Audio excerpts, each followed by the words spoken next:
Other important area of English is the stress, placement of stress on words, the rhythm of the language, di-da, di-da, di-da, and the intonation. We have rising intonation, we have falling intonation, we have rising and falling intonation, we have falling and rising intonation, and we also have pretty level intonation, which we use when we're kind of bored. Yeah. Good morning, everybody. Good morning. Oh, how are you today?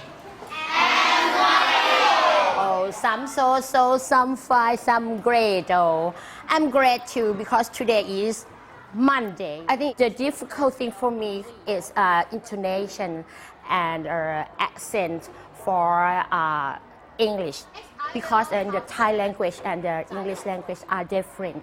I will play the tape and you listen to the tape.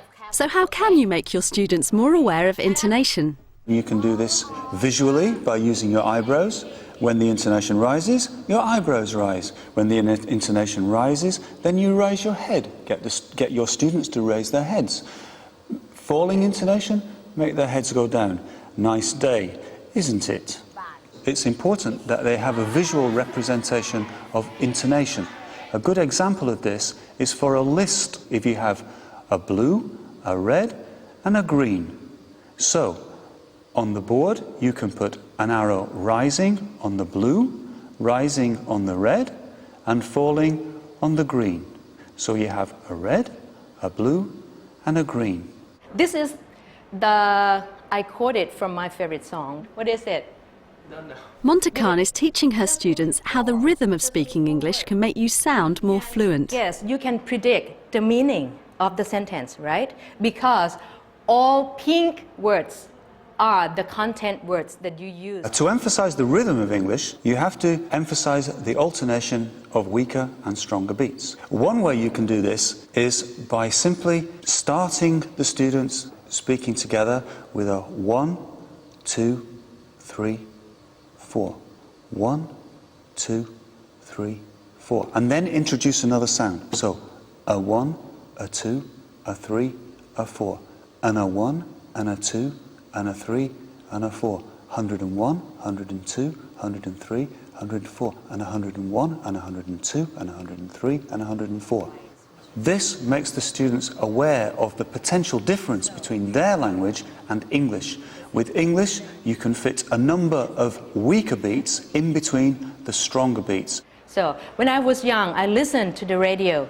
The way that you have to say it more fluently, you have to focus on the content words. When I was young, I listened to the radio. It doesn't mean that you have to say every single word like we speak in Thai. When I was young, I listened to the radio. No need to say it like that, okay? To make your students more aware of the stress, here's something you can do. Using numbers, something which they're familiar with. 1, 2, 3, 4, 5, 6. 1, 2, 3, 4, 5, 6. No.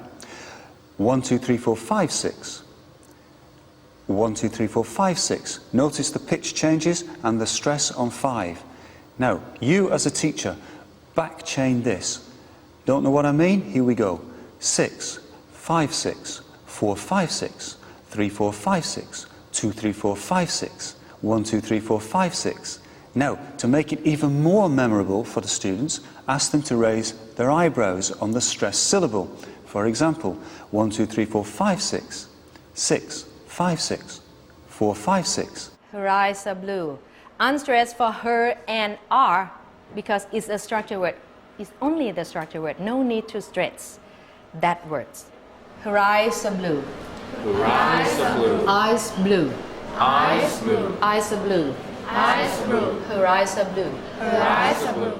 By stressing each individual word, I change the meaning of the sentence, and it's important that you help the visual learners to see where the stress is. One way you can do this is by marking the stress clearly on the board.